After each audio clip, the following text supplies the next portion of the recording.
Assalamualaikum warahmatullahi wabarakatuh. Kembali lagi bersama kami kelompok 2 yang terdiri dari Dea Oviana, Didi Amnur, dan saya sendiri Yolanda Rahmadani. Di sini kami akan menjelaskan tentang instrumen keuangan dari dosen pengampun Siti Samsiah SE, MAK. Yang pertama akan dijelaskan oleh saya sendiri. Instrumen keuangan merupakan aset yang dapat diperdagangkan dalam bentuk apapun, baik kas, bukti kepemilikan dalam suatu entitas, atau hak kontraktual untuk menerima atau memberikan uang tunai atau instrumen keuangan lainnya. Perkembangan pengaturan instrumen keuangan.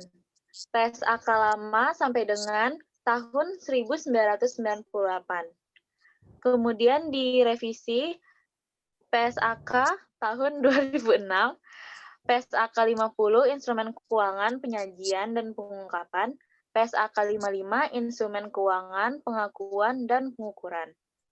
Kemudian direvisi pada tahun 2010, PSAK 50 penyajian, PSAK 55 pengakuan dan pengukuran, PSAK 60 pengungkapan. Kemudian direvisi pada PSAK 50, 55, dan 60 pada tahun 2016. PSAK efektif pada Januari tahun 2015. Kemudian ada ED PSAK 71 instrumen keuangan. PSAK ini efektif pada bulan Januari tahun 2019. Kemudian ada jenis instrumen keuangan. Yang pertama ada aset keuangan, liabilitas keuangan, instrumen ekuitas, instrumen derivatif, yang kemudian ada instrumen lindung nilai. Kemudian ada instrumen keuangan, aset keuangan, kas, instrumen ekuitas yang diterbitkan entitas lain, hak kontraktual, yaitu ada untuk menerima kas atau aset keuangan lainnya dari entitas lain atau untuk mempertukarkan aset keuangan dengan entitas lain dengan kondisi berpotensi utang atau kontrak yang akan diselesaikan dengan penerbitan instrumen ekuitas entitas, non-derivatif, dan derivatif. Kemudian ada pengakuan awal. Entitas mengakui aset keuangan atau liabilitas keuangan dalam laporan posisi keuangan. Jika dan hanya jika entitas menjadi salah satu pihak dalam ketentuan pada kontrak instrumen tersebut. Kemudian ada pengukuran awal.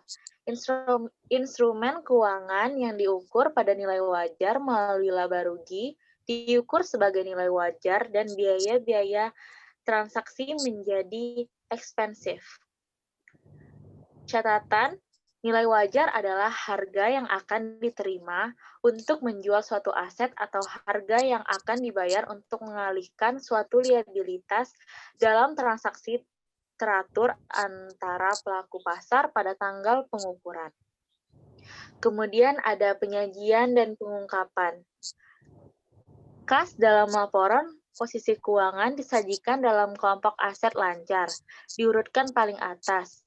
Pengungkapan kas keuangan meliputi pengungkapan kebijakan akuntansi dan informasi rincian kas yang dimiliki perusahaan. Kemudian, kas yang akan dijelaskan oleh Didi Amnur. Kepada Didi Amnur, saya persilahkan. Terima kasih, Yolanda. Selanjutnya saya akan menjelaskan tentang kas. Kas adalah aset keuangan yang digunakan untuk kegiatan operasional perusahaan. Kas adalah aset yang paling liquid yang dapat digunakan untuk membayar kewajiban perusahaan. Kas dibahas dalam instrumen keuangan karena tidak ada standar khusus yang terkait dengan kas. Kas terdiri atas uang kartal yang tersimpan di dalam entitas, uang yang tersimpan di dalam rekening bank, setara kas. Guna kas yaitu yang pertama sebagai alat pembayaran untuk aktivitas operasi perusahaan tanpa pembatasan atau aset lancar. Digunakan untuk tujuan tertentu sehingga tidak bebas untuk digunakan.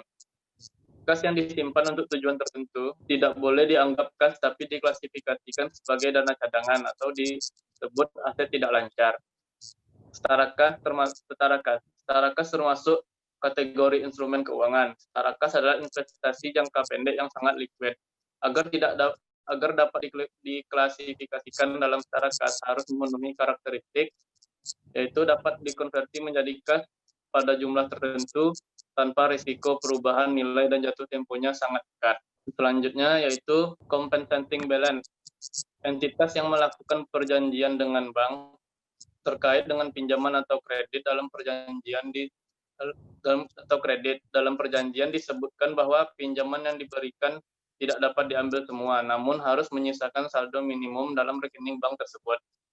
Pelaporannya dalam laporan keuangan disajikan terpisah dapat sebagai aset lancar maupun tidak lancar, tergantung lamanya waktu pinjaman.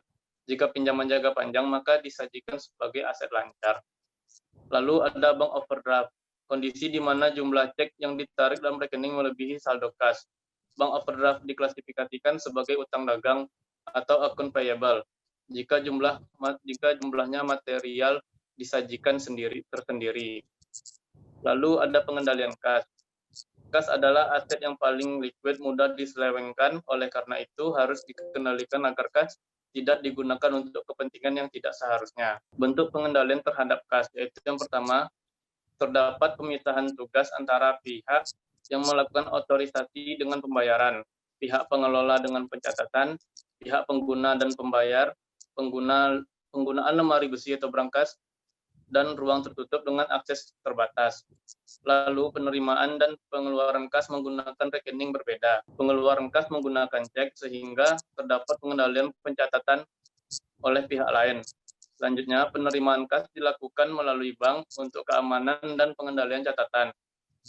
Penggunaan sistem dana kecil untuk memenuhi kebutuhan kas kecil. Rekonsiliasi antara pencatatan perusahaan dengan rekening koran bank. Sistem dana kas kecil. Kas kecil dibentuk untuk keperluan dalam jumlah kecil dan jumlahnya disesuaikan dengan kebutuhan entitas. Makin besar ukuran entitas, maka makin besar pula jumlah kas kecilnya. Yang pertama itu ada sistem impres atau dana tetap. Mekanisme kas kecil dengan mempertahankan dana tetap. Yang kedua, awalnya dibentuk dana kas kecil dalam jumlah tertentu. Lalu setiap pengeluaran harus ada buktinya tapi tidak di jurnal. Lalu jika jumlah kas kecil berkurang, maka akan diganti dan dibuatkan jurnalnya. Setelah penggantian, maka saldo kas kecil akan kembali seperti semula. Yang kedua ada fluctuating system atau dana tidak tetap, yaitu jumlah dana kas kecil tidak ditetapkan dalam jumlah tertentu. Saldo bervariasi dari waktu ke waktu. Penggantian tidak didasar jumlah terpakai, tapi ditetapkan sejumlah tertentu. Misalnya, pertama kali dana kas kecil 500.000 setiap bulan diganti dengan jumlah yang sama tanpa memperhatikan jumlah terpakai sehingga saldo kas kecil selalu berubah-ubah. Lalu ada rekonsiliasi bank. Tujuan rekonsiliasi bank adalah untuk mencocokkan antara pencatatan di perusahaan dengan pencatatan yang dilakukan oleh bank yang mengelola uang perusahaan. Rekonsiliasi dapat mengurangi potensi timbulnya kesalahan pencatatan dan potensi hilangnya uang perusahaan. Penyebab perbedaan saldo bank dengan saldo perusahaan. Yang pertama yaitu penerimaan dilakukan oleh bank, belum diketahui oleh entitas, atau penerimaan ini harus ditambahkan ke saldo kas entitas. Jurnal penyesuaiannya dengan mendebit kas dan mengkredit piutang usaha atau pendapatan tergantung transaksinya. Yang kedua, penerimaan yang diketahui oleh entitas tapi belum di-store oleh entitas atau sudah di-store tapi belum terlihat dalam rekening koran bank. Penerimaan ini harus ditambahkan ke dalam rekening bank. Yang ketiga, pengeluaran yang dilakukan oleh bank namun belum diketahui oleh entitas, seperti beban administrasi bank atau jurnal penyesuaiannya dengan mendebit beban administrasi dan mengkredit kas. Yang keempat, pengeluaran yang dilakukan oleh entitas tetapi belum diambil oleh pemegang cek atau outstanding cek. Saldo kas dalam rekening bank harus dikurangkan sejumlah cek yang masih beredar untuk mendapatkan saldo kas entitas yang sebenarnya. Yang kelima, kesalahan mencatat baik oleh bank maupun entitas. Jika terdapat perbedaan nilai transaksi dengan bukti yang sama, maka harus ditelusuri pihak mana yang melakukan kesalahan. Lalu tentang piutang selanjutnya akan dijelaskan oleh Dea Oviana. Kepada Dea Oviana dipersilakan. Terima kasih kepada Didi Amnur. Selanjutnya, saya akan menjelaskan salah satu akun dalam instrumen aset keuangan, yaitu bagian piutang. Nah, piutang ini merupakan salah satu aset lancar setelah kas. Adapun definisi dari piutang itu merupakan suatu klaim perusahaan terhadap pihak lain, di mana jasa ataupun barang yang telah dijual oleh perusahaan tersebut belum dibayar oleh pihak yang menerima jasa ataupun barang. Piutang itu terbagi dua, yaitu piutang kalau yang jangka pendek, yang itu waktu temponya kurang dari setahun, ataupun yang lebih dari 1 tahun, itu disebut dengan piutang jangka panjang, atau dia termasuk dalam aset tidak lancar. Nah, kita kalau dalam menagih piutang itu terdapat dua cara. Yang pertama bisa menggunakan wesel tagih, yaitu dalam bentuk perjanjian tertulis terhadap pihak lain, dan yang kedua itu ada perjanjian tidak tertulis. Itu maksudnya itu piutangnya itu ditagih menggunakan faktur ataupun invoice yang dicetak atas penjualan jasa ataupun barang. Nah, apa sih yang dimaksud dengan wesel tagih? Wesel tagih merupakan suatu perjanjian tertulis dari perusahaan kepada pihak ketiga, di mana di situ tertulis bahwa piutang tersebut akan dibayar oleh pihak ketiga dalam jangka waktu tertentu. Yang menerbitkan wesel disebut dengan wesel bayar, sedangkan yang akan menerima hasil dari wesel tersebut akan disebut dengan wesel tagih. Nah, di sini ada salah satu contoh soal, yaitu PT Sakura menerima wesel tagih dari PT Lili yang telah jatuh tempo dengan memiliki nilai nominal 30 juta, bunganya 12% per tahun. Dia diterbitkan pada 1 November 2019 dengan jangka waktu 120 hari. Nah, untuk pembahasannya, jurnal yang kita catat saat wesel tersebut diterbitkan, yaitu dicatat oleh PT Sakura, yaitu kita dengan mendebit instrumen keuangannya, yaitu wesel tagih sebesar 30 juta dan mengurangi piutang dagangnya sebesar 30 juta. Adapun jurnal penyesuaian kita buat di akhir Desember tahun 2019, yaitu dengan mendebit piutang bunga sebesar 600.000 dan pendapatan bunga di kredit 600.000. Nah, untuk nominalnya sendiri didapat dari berapa nominal wesel tagihnya kan tadi 30 juta. Dan bunganya 12% per tahun. Nah, jarak dari November sampai Desember itu kan ada 2 bulan, berarti 60 hari dibagi dengan 360 hari, yaitu jumlah hari dalam setahun, yaitu menghasilkan 600.000. Nah, maka kas yang kita terima yaitu nilai nominal wesel tagihnya 30 juta dan ditambah dengan bunga selama 120 hari. Maka nominal yang diterima oleh penerima wesel itu 31.200.000. Nah, dari nominal ini, maka kita akan membuat jurnal di mana kas bertambah 31.200 dan kreditnya ada pendapatan bunga yang tadi kita hitung yaitu 600.000, piutang bunganya 600.000 dan wesel tagihnya itu berkurang sebesar 30 juta. Nah, untuk piutang itu pengakuan awalnya sesuai dengan PSA 55, piutang itu diakui sebesar nilai wajar, yaitu harga perolehan ataupun pertukaran antara kedua pihak saat terjadinya transaksi. Untuk penyajian dan pengungkapan piutang sebagai instrumen keuangan sendiri, piutang itu disajikan dalam laporan posisi keuangan dalam aset yang di atas, yaitu aset lancar. Nah, biasanya perusahaan ini juga menyajikan beberapa piutang seperti piutang dagang, piutang usaha, dan piutang-piutang lain.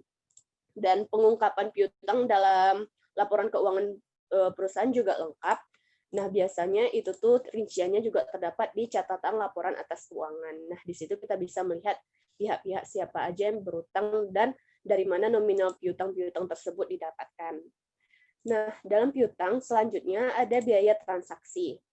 Biaya transaksi itu merupakan biaya yang dikeluarkan untuk memperoleh piutang.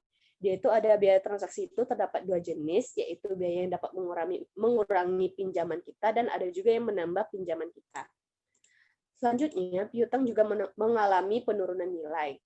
Contoh-contoh peristiwa yang bisa menyebabkan piutang mengalami penurunan nilai seperti piutangnya tidak dilunasi dalam jangka waktu dalam jatuh tempo, terus bunga dan pokoknya itu tertunggak dalam beberapa kali termin pembayaran, terus ada peminjamannya dinyatakan pailit atau bangkrut, dan memburuknya kondisi ekonomi yang menyebabkan kemampuan orang yang berutang itu menurun. Nah, penurunan nilai piutang ini kita bisa menghapusnya dengan dua metode, itu ada metode langsung dan metode cadangan atau metode tidak langsung. Apa sih yang dimaksud dengan metode penghapusan langsung? Metodenya itu yaitu menghapus akun piutang dagangnya secara langsung. Contohnya nih, ada tanggal 1 Maret. Piutang PT Sakura dari seorang pelanggan senilai 8 juta dihapuskan karena dia tidak bisa lagi membayar piutangnya. Maka jurnal yang kita buat pada 1 Maret dengan menggunakan metode langsung yaitu dengan mendebit beban penghapusan piutang sebesar 8 juta dan kreditnya piutang dagang sebesar 8 juta. Jadi kalau menggunakan metode langsung ini kita tuh debitnya itu beban penghapusan piutang akunnya. Nah, yang selanjutnya yang kedua, apabila dia menggunakan metode cadangan atau metode tidak langsung, contohnya di sini misalnya tanggal 1 Maret, piutang dari seorang pelanggan 5 juta dihapuskan karena tidak terdapat bukti pelanggan tersebut akan membayar piutangnya. Maka kita akan membuat jurnal yaitu dengan mendebit cadangan penurunan nilai piutang dan kredit piutang dagang sebesar 5 juta. Jadi beda jurnalnya di sini ini cuman hanya di akun yang didebit, yaitu kalau di langsung beban penghapusan piutang dan kalau tidak langsung cadangan penurunan nilai piutang. Sudah dikembalikan kepada Yola. Oke, sekian dari presentasi kami. Apabila ada kesalahan, kami mohon maaf. Wabillahi taufiq wal hidayah. Assalamualaikum warahmatullahi wabarakatuh. Waalaikumsalam warahmatullahi wabarakatuh.